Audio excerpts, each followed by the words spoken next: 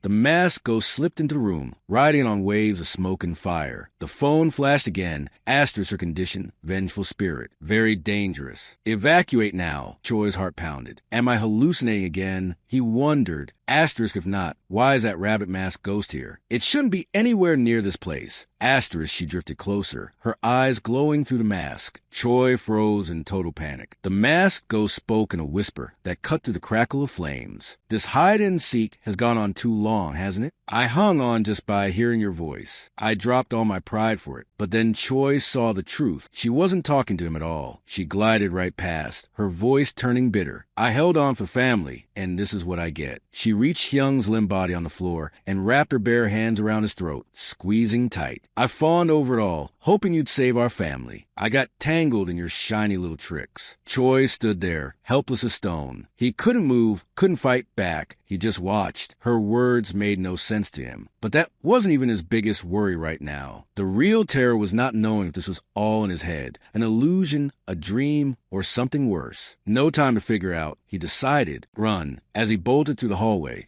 dodging licks of flame, his mind raced. Asterisk, that ghost is locked on Hyung. She's not after me. Getting out, that's all that matters first. Asterisk. But then her voice sliced through the roar. You're playing that game too, aren't you? Choi skidded to a stop, ice in his veins. Did she just say game? He whipped around. She was coming for him now, slow and sure. Choi! She hissed. Listen close. We're not just characters in some game. We're real broken people, trapped, unable to rest even in death. He strained to hear every word, but it still twisted like smoke in his brain. He couldn't make it fit. She floated nearer, her presence burning the air. So stop it. Stop that game right now. And with those words, her ghostly fire leaped onto Choi. Flames erupted across his clothes, devouring fabric and skin. He collapsed to the floor, writhing and sobbing in raw agony. The pain hit like being buried alive, one of the worst torments a person could know. It's hot, Choi screamed. My body's burning. My flesh is melting. I can't breathe. When will it stop? Please, someone help. Even as the fire chewed at him, Choi dragged himself toward her on his elbows, gasping through the smoke. Stop. Just kill me now, he begged. But she wouldn't let go that easy. Everyone has to feel what I felt, she snarled. Then she turned away, leaving him to burn alone in the inferno. What is this game? Choi's mind howled through the haze. What did it make Hyung do to earn hate like this? In his final flickers of thought, before the darkness swallowed him, he pictured his own ghost back home, worried sick about him. It's not the end of the world, he told himself. I can start over. But even so, he just wished the pain would fade fast. Then everything went black, and a memory pulled him under, a flashback to his childhood. There he was, a kid again, staring at his report card. His mom looked so disappointed, her eyes soft but sad. I know you're smart, son, she said, kneeling down. You can do better. Just push a little harder. Follow your brother's lead. Our boy can shine too. He glanced over at his brother, who was lost in a game on his smartphone, thumbs flying across the screen. From that day on, Choi ditched his easy fun. No more playing with kids his age. He signed up for tuition classes, hauling himself to one academy academy after another just to chase those good grades. His dad wasn't much help either. "Work on your goals, kid," he'd grunt. "Keep at it till the finish. If you need something, just say the word. I'm here." But Choi never opened up about his real dreams, what he wanted to be when he grew up. No one to share it with. His brother tried once. If you can't hack it, don't force yourself. It's okay to quit. But Choi was buried in books, snapping, "Leave me alone. Don't bug me while I'm studying." His brother wouldn't drop it. Staying cooped up at home won't sharpen your focus anyway. "Get out, breathe." That set Choi off like a spark. He yelled, "Stop bossing me around. You're not even my older brother." When their mom heard the shouting, she stormed in and slapped him hard across the face. "Did I raise you to talk like that? To snap at your brother? He just wanted you to get some fresh air, not hurt you. Planning to turn into some gangster when you grow up? You used to say you wanted to be a doctor." The slap stung, sure, but the real ache came from realizing she wasn't seeing him at all. Just a shadow of what she wanted. After that, his one burning dream was to become a doctor. He kept up the grind. School by day, then hopping between coaching centers till late. He didn't pause to wonder what he truly wanted. Life spun like a machine, and he was just along for the ride. "It's fine," he'd tell himself. "Asterisk, this is all for me. Someday, everyone will see how far I go." Then one afternoon, in the stuffy classroom where he crammed alone, a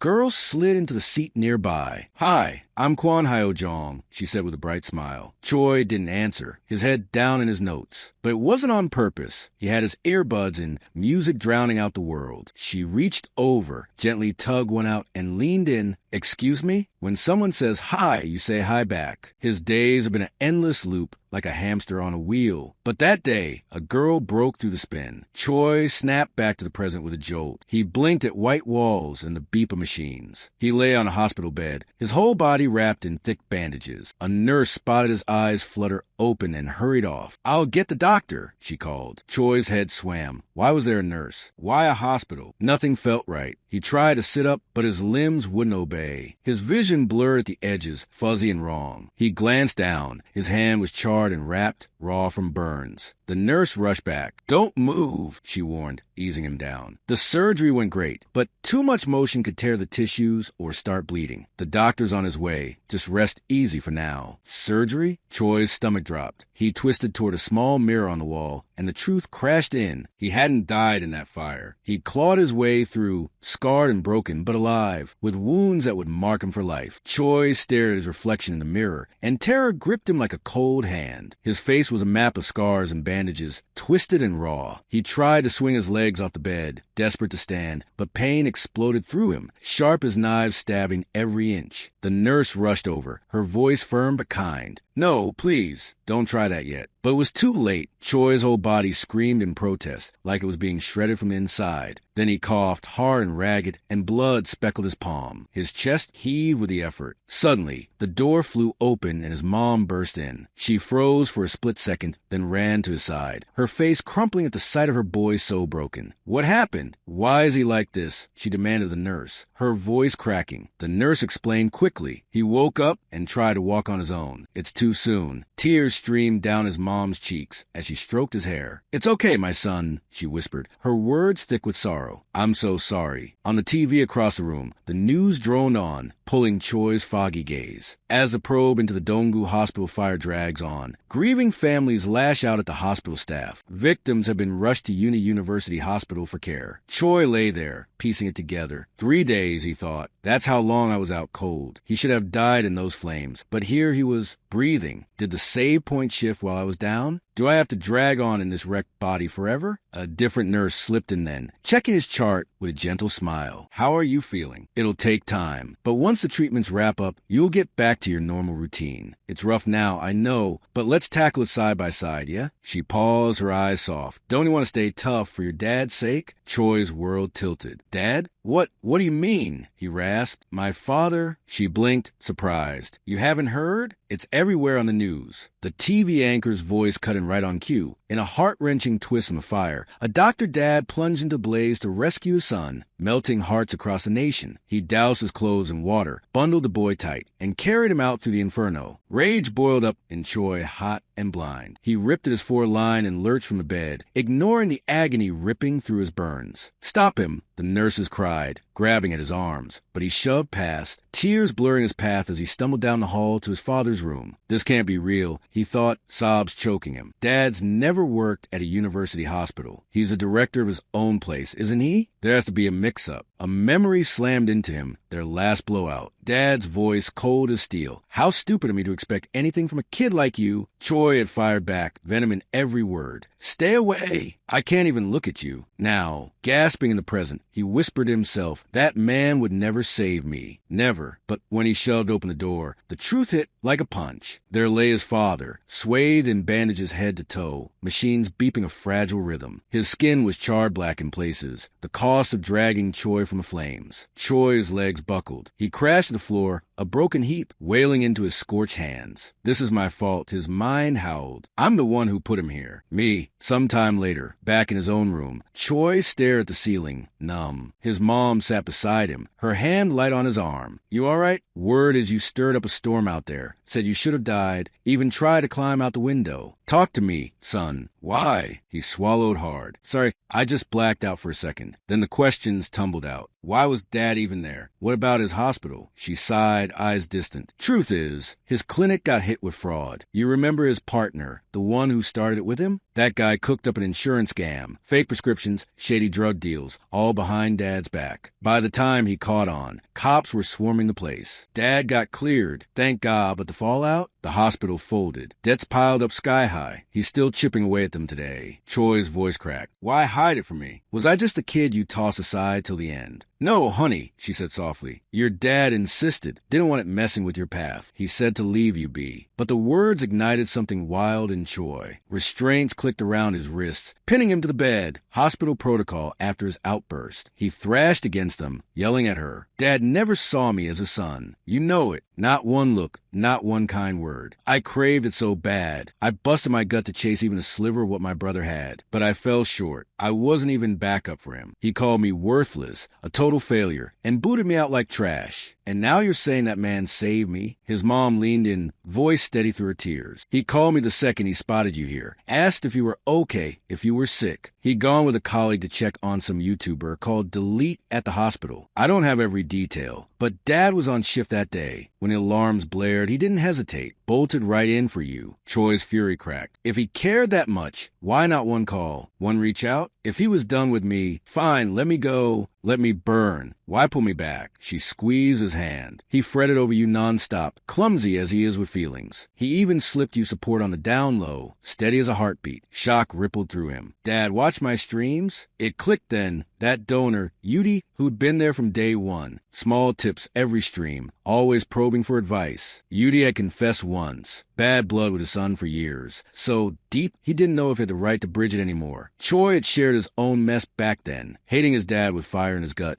But how time dulled the edge. "Whatever you messed up," he'd told Yudi, "your kid might be waiting for you to step up first." How sour can it really get? That night, as shadows stretched across the room, Choi drifted into uneasy sleep. The old grudges against his father thawed like winter ice, leaving a raw puddle of regret, rage, and plain old fear in their wake. In quiet hours, his mind wandered to numbers, lottery picks he'd been drilling into his brain. Since the game kicked off, everything's warped, he thought. Hurts that shouldn't stick. Folks around me paying the price. What did I screw up to earn this? He ran through stock tips next, the one set to skyrocket. His scheme? End it all. Then loop back with the game's reset. Rake in cash from peaks at tomorrow. But 3 days gone meant the save point might have slipped. If it has, next loop it is. Cash can bury Dad's bills at least. He steeled himself. If I can't dodge the torment, I'll milk it dry. Billionaire life? Not half bad. Worst case, it flops. He fades out as is. Just then, Yun slipped into the room, catching his last grim words. "Die? What are you talking about?" she gasped. Choi's eyes snapped wide, heart slamming. "Yun here? How are you here?" Choi stammered, his voice raw from shock. But Yun didn't answer right away. Her eyes widened at the sight of him, bandaged, pale, and chained to bed with handcuffs. Choi, what happened? Why are you like this? Tears welled up as she took in the restraints, her hand flying to her mouth. He tugged weakly at the cuffs, forcing a small smile. There was a fire at the hospital. But I'm okay now. The nurses say the surgery went fine. Give it time, and I'll heal up. Hey, please don't cry. That only made her tears spill over. She sank to her knees beside the bed, sobbing like her heart was breaking. Do you know how long I look for you? Every single day, no breaks. I kept thinking, what if something bad hit you? What if you'd had enough of us and just walked away? I even split from Kong to hunt for clues, scared out of my mind that the worst had come. Yeah, I told myself it was okay if you ditch me, just let you be safe. That's all I prayed for. Then I caught you on the news. I raced straight here. Her voice cracked. The real nightmare? Losing you for good, Choi. She crumpled to the floor, crying like a lost kid. Choi reached out as far as the chains let him, his bandaged hand resting gently on her head. I'm safe now, he wanted to say, and somehow, seeing her like this, raw and wrecked, eased a storm in his own chest. Her worry wrapped around him like a quiet blanket. I'm sorry, he whispered. I should have found a way to reach out. A cough rattled through him then, and right on cue, a nurse bustled in. She unlocked the cuffs with a soft click, her face softening. Glad you're settling down. Must have felt trapped in here. I get it. Sorry I had to do that. She straightened his blanket. No more wild moves, okay? Hit the call button if you need us. With a nod to Yun, she slipped out. Yun wiped her eyes, turning back to him. What did she mean about not hurting herself? Choi shrugged it off, though his skin prickled with fresh pain. Just a burn stinging, that's all. I've handled worse. I can tough this out. Worse. Yun echoed, leaning closer. What do you mean by that? He dodged quick. Nothing, just mumbling to myself. But as she climbed onto the bed beside him, curling up like it was the most natural spot, she shot him a knowing look. You know, Choi, you're rotten at fibbing. She nestled in anyway. The nurse said no climbing around, but this feels right. I'm wiped out, you know? Unless it bugs you. Not a bit, he said, warmth spreading through him. Feels better with you close. Her voice dropped low, serious. You meant it back there, didn't you? About wanting to die. Sometimes it hits me like you see what's coming. Like how you tracked me down or found Kang's body. Or those random moves that make zero sense. Stuff way out of left field. And every time, you're glued to that phone of yours. Choi's breath caught, his secrets cracking open under her gaze. She read his face like a book. See? I nailed it. She pressed on, gentle but firm. It's that curse you hinted at, right? Spill it. Be straight with me. Or don't if you're not ready. That's cool too. She scooted nearer, wrapping her arms around him in a soft hug. But if not now, you might never say it. Her words kicked up a whirlwind in his head. Rain hammered the window outside, steady and sad. What about the ones I leave behind? He wondered. If I vanish without a trace, won't they hurt worse because of me? Can I really check out alone? No strings attached? He sat up slow, the bed creaking. Yun, you might not buy this, but here's the truth. When I die, I go back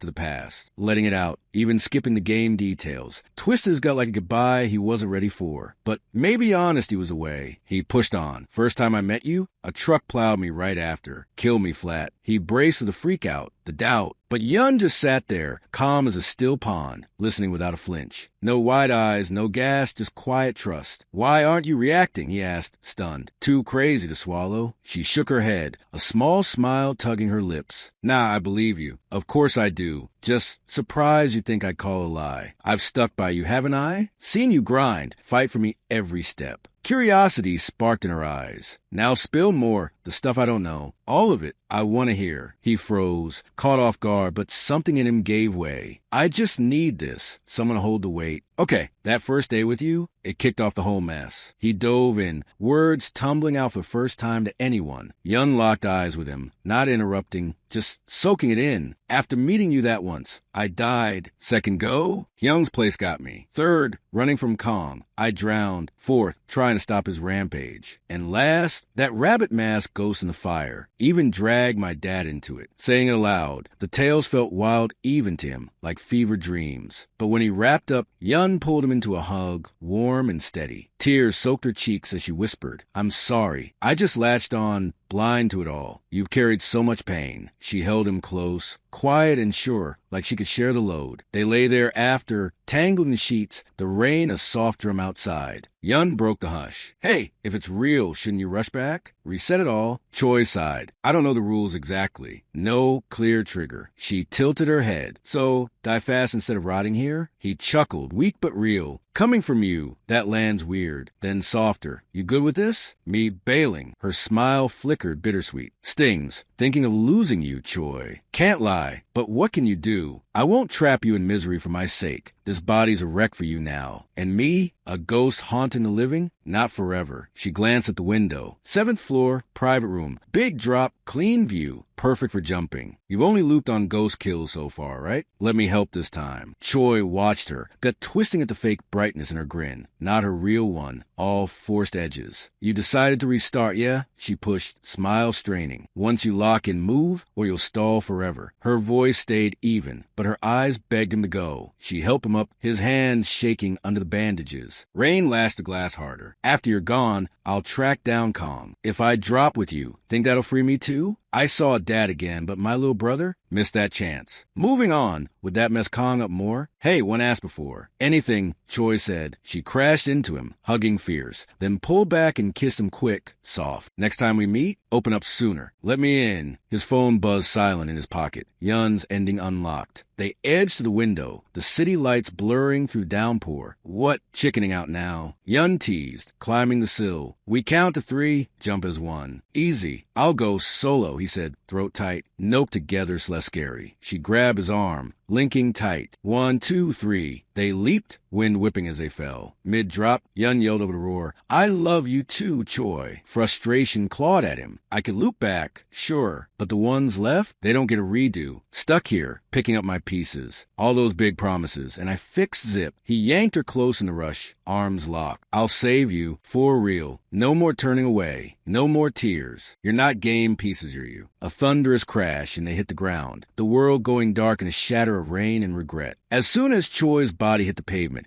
a jagged bolt of lightning ripped across the sky, like the universe itself was marking his end. Thunder boomed, shaking the rain-soaked world. Then, snap, he was back. Hyung's dim house wrapped around him again, familiar and stuffy. His smartphone lit up with a cold message, death confirmed, loading from last save point. The game had yanked him through time once more. Choi let out a shaky breath, flexing his fingers, whole unscarred, his body perfect and pain-free. Relief washed over him like cool water, but he shoved it down quick. No time to chill. I dodge a nightmare. But this spot, it's a powder keg too. He'd looped back right into the thick of it. Eyes sharp, he scanned for cracks in the chaos. Focus, hunt the glitch. He slipped into Hyung's room, the air thick with dust and secrets. There on the cluttered desk sat the notebook, Hyung scribbled Ghost Bible. Pages crammed with warnings and lore. Choi flipped through it, mind racing. How did that rabbit-masked ghost crash the hospital? First loop, she'd ambush him here, fresh and fierce, ending him on the spot. What if she's been tailing me from jump? Her trigger, his voice on that call with Detective Han. Yeah, she latched on then, rode the line like a shadow. The phone buzzed in his pocket. Right on cue, Han's number. Choi's pulse kicked up, but he answered steady. Hello, Choi. It's Han. Listen, bad news. You're Hyung. He's hurt. Knife to the gut. We're at Donggu Hospital. The words hit like echoes, the loop replaying crisp. From the corner of his eye, a chill slithered in, the masked ghost peeling from her hidey hole, drawn by the voice on speaker. Her presence prickled the air, cold and sharp. Choi played it cool, deliberate. Hyung? Oh, God. He bit back the hospital name, testing the waters. Same script, same trap, but I'm ready this time. Han paused, voice curious through the static. You sound steadier than I figured. Thought you'd freak? Kid, brain freeze or something. Choi forced a stutter. I jam in shock. Can't even talk straight. By time, he felt her now, inches back, breath like frost on his neck. The rabbit mask loomed at his peripheral, silent but seething, killing intent, thick as smoke. He ignored it, kept the act glued on. Wait, I'm already at Hyung's place, grabbing stuff. A floorboard creaked. Too close. Choi's skin crawled. He knew her now, bone deep, but he rolled on, voice even. So Hyung's at the hospital? Heading there now. He hung up, grabbed his keys, and bolted for the door. The ghost? She melted into the shadows, but he sensed her trail, sticky, unrelenting. Outside, he fired up the car, tires screeching as he peeled out. A quick glance in the rear view. Nothing. But up top, she's on the roof, clinging like a nightmare hitchhiker. How'd she beat me to the hospital last time? He gripped the wheel tighter, mind churning. Rabbit mask, vengeful type. No affection meter. No charm hook like evil spirits. What's her beef with Hyung? But ghosts like her could talk, crack open, if you poked right. Not impossible. The GPS chimed. Arriving soon. Still, The puzzle gnawed. How's she sticking this close? Then movement. A pale hand scraped the windshield. Fingers splayed from the roof edge. There, heart slamming. Choi swerved just a hair. PTSD clawed up from the last loop. The fire, the melt, screams echoing in his skull. Sweat beaded. Fear locked his jaw. Scared? Yeah, but pain's old news now. He flashed to Yun. Their last plunge, her laugh in the wind, his vow. No running. Stick to plan. Worst case? Loop again. Brakes hard. The car fishtailed to a stop, momentum hurling the ghost loose. She tumbled off the roof like a flipped coin, rolling wild across the empty road. Far, fast, a blur of white mask and fury. Choi killed the engine, stepped out slow. Can't grill Hyung, he's comatose. But her, she might spill on the game. On him, the air hummed with tension as he approached her sprawled form. Hey, it's done, the loop hit. Can't shake it, so... He edged closer, voice low. Can we talk? Get her on side. Anyway, but her eyes blazed to the mask slits, rage spiking like a live wire. Talk? Just like him. Knew it. She rose, shadows coiling. You've met me before. Where's Hyung? Choi's got twisted. Sharp. She smells the reset. Not here. Lured you out, 'cause I need words. Chill. We chat easy. You spill. I fix what I can. Swear it. Her laugh scraped like flint. False hope? Toy with me, then ditch? Thanks to that, my dad's gone. Trust again? Pass. She lunged, close enough to feel her chill. You think I'm dumb? Choi backpedaled, sweat slicking his shirt. Control it. She wasn't swinging wild. Not yet. Holding for a spot. Leverage. Can't drag you like this. Tell me your story. How do I help blind? Calm first, then Hyung. Fire flickered at her edges. Heat warping the air. Talks cheap. Lead or burn. Flames licked his car. Hungry. The engine whooshed, then boom, a fireball erupted, metal twisting in the blast. Choi dove clear, unscathed, heart thunderous. She loomed, voice venom. No helpless? That woman stripped it all. Family life. Hyung stomped it, hung it like a prize. Rage boiled her form. She geared to torch him again, just like before. Don't know details. Choi gasped, but you're not storming and hot. He'll wake. Fine. Hospital, right? I'll raise Maul. Ice in his veins. One shot. Blow it. We both fry. What did Hyung do to twist her this bad? Flames crept his way, baking the asphalt. Stall. Clues here. You're lying, he shot. If it's her, why not hit first? Why squat at Hyung's? She froze, fire dipping a beat. Got her. Deep down, you want him to pull you out. Not pure hate. Family still in play. Won't snag me twice. Flames roared back. Wilder. Water. Douse her. Powers fizzle. Choi stepped in bold. Like you said, met before. You ended me twice. Don't get the curse game or your load, but Hyung's exposed. Let me shoulder it. Hand out. Steady. Spill. What's the hurt? I'll fight it. Her hand twitched, body locking. Memory flashed in her stance. Pain's ghost. Then she snarled. Fool! Not falling, but Choi pressed. Revenge fixes you? Nah, nothing shifts. Fury peaked. Where's Hyung? A firestorm blasted out. Huge and howling. She reeled. This, no. Not right. Choi's phone pinged twice. Misfortune block talisman activated. Pain relief medicine deployed. He stood untouched, flames parting like mist. Flashback, mid-drive. He'd hit the game shop, grabbed the gear on a hunch. No manual, but auto fire? Gold. Pricey worry, but worth it. Fire battered him. He held ground. If you don't need help, quit crying. Talk. Her mask cracked, stunned by his grit. In a blur, he lunged, snagged her arm, and hauled them both toward the riverbank. They plunged in, splashed cold and deep. Her mask tore free in the tumble, bobbing away on the current. No more bind. Released from revenge, from the loop's cruel chain. The scene faded into a flashback, pulling us back to the raw ache right after the masked ghost's real body had given out. She drifted through the streets, a lost shadow in the bustle, begging strangers for a lifeline. Help me, please. My family's in danger. Blood streaked her face like endless tears, her cries sharp and desperate. She collapsed in the middle of the packed road, cars honking past, people shoving by. But no one saw her. No one felt the chill of her despair. She was invisible, a scream in the void, crumbling under the weight of her own helplessness. Just as the darkness swallowed her whole, a voice cut through. Hey, you okay? A guy knelt down, eyes steady on hers, like he could actually see the storm inside. It was Hyung, Choi's friend, back then just a stranger with a spark of kindness. He listened as she spilled it all. Her dad, wasting away in a hospital bed, poisoned by lies and a twisted stepmom. I need to save him, she whispered, voice breaking. In the memory, she hovered over her dad's still form, the beeps of machines mocking her. Sorry I haven't come by much, Dad. You must feel so alone. Her ghostly fingers brushed his blanket, light as regret. Truth is, someone who can see me showed up. He promised help. We'll beat that woman soon. Hang on. For Do-yeon, for us, it'll all fix itself. Hope flickered, faint but real. She trailed Hyung to his place, watching him fiddle with a rabbit mask in his hands, the exact one that would later chain her rage. He'd ordered it online, grumbling, thought this was a full costume, wasted my points for a stupid mask. Disappointment soured his grin, but to her, it gleamed like a sign. He'll pull me through this. He spotted her then, holding it out. Perfect timing. Try it on, suits you. She hesitated, her troubles bubbling up, but she bit them back. Don't push. He swore he'd help. Thanks, she murmured, slipping it on. It felt like a bridge, fragile but there. But the girl lounging on his couch shot up, eyes narrowing. Hitting on her now? What's your deal? Jealousy twisted her words into barbs. Hyung laughed it off, easy and slick. What, jealous? Told you, I go for real women, not games. I'm no creep. I don't chase who isn't in. The ghost watched, gut sinking at his casual flirt, the way he juggled hearts like toys. I need him. Can't fight alone. Disappointment stung, but she shoved it down. Wait, just a bit more. Days dragged. Her dad's color faded faster, the clock ticking cruel. She nudged Hyung again, voice tight. Remember your promise? He's slipping, please, now. He exploded from his bedroom, sheets tangled with two women draped over him like prizes. The ghost recoiled. He hadn't ditched a living for her. She was just another plaything in his mess. Where have you been? Hospital again? I said no proof yet. You know I'm slammed. He waved it off, smirking at the girls. Gonna snag that X first. Prime broadcast bait. Murderer fakes an accident? Gold content. Rage boiled in her. Are you even trying? This is life or death. Waited long enough? Fine, shop elsewhere. His tone turned icy. That's how you talk to a guy offering a hand? She fled, shattered. At the hospital, chaos buzzed louder than usual. Doctors huddled, voices low and grim. Then it hit, her dad was gone. No more rise and fall of his chest. She shattered, blood tears carving rivers down her cheeks, pooling on the tile. As she staggered out, two docs murmured nearby. Heard that patient finally went. Wife showed. Second one, stepmom to the kids. Cares deep, huh? Lost her girl first. Now him, heart in shreds. The ghost's vision sharpened, eyes glowing red. She knows the truth. There, her stepmom, fake sobs heaving. Vengeance surged. She lunged, hands itching to claw. But her brother flashed in her mind, small and scared. If I go, what of Dad's legacy? What of him? She reeled back, fleeing to Hyung's empty house. No one, just echoes and that rabbit mask, mocking on the floor. She snatched it, jammed it on, lock clicking into place. Then she curled in the corner, a coiled spring of hate, waiting for his return. The flashback cracked open, snapping back to the riverbank. The girl, unmasked now, lay soaked in daze, Choi shaking her shoulder gentle but firm. Hey, you've been staring off, locked in your head again. Snap out, look at me. I'm not him. How long you gonna stew in what-ifs? Need help? Say it. Her thoughts raced, walls slamming up. Don't hope. Not again. Out loud. Help? After I try to kill you? Ridiculous. Inside, me asking after that? She pressed on, voice brittle. Don't be dumb. Think I'll fall for it twice? I'm no sweet kid, no smooth talker, nowhere near mature. Whatever you want, I won't play. You'll ditch me like baggage soon enough. Despair cracked her shout. I'm not some side quest in your game. Choi held her gaze, steady as stone. Never saw you as code. Helping? That's just human. No clue on you and him. Spill or how? He paused, soft. I'm Choi Do-yeon. You? She froze, hand hovering near his outstretched one. Why? What do I got to offer back? He shrugged. Simple. Weird to need a reason for good? Again, name? Her form shifted then, ghostly haze sharpening to flesh and blood, the curse's grip loosening. One last shot. Take the hand. Lee, Hannah. And just like that, Choi eased another grudge spirit back to the light. Sirens wailed soon after, cops and firefighters swarming the blast site, badges flashing under floodlights. Choi hung back, numb to the badges and questions after so many loops. They chalked it up quick, freak car fire. More after the full dig. One grunted. He scanned the wreckage. Hannah peeked from behind the charred shell, wide-eyed like a cornered stray. Wild thing, he thought, half-smile tugging. Hey, they're hauling us to the station nearby. Let's roll. She edged out, voice small. Me too? Safe, course. He nodded toward the cruiser. And with that,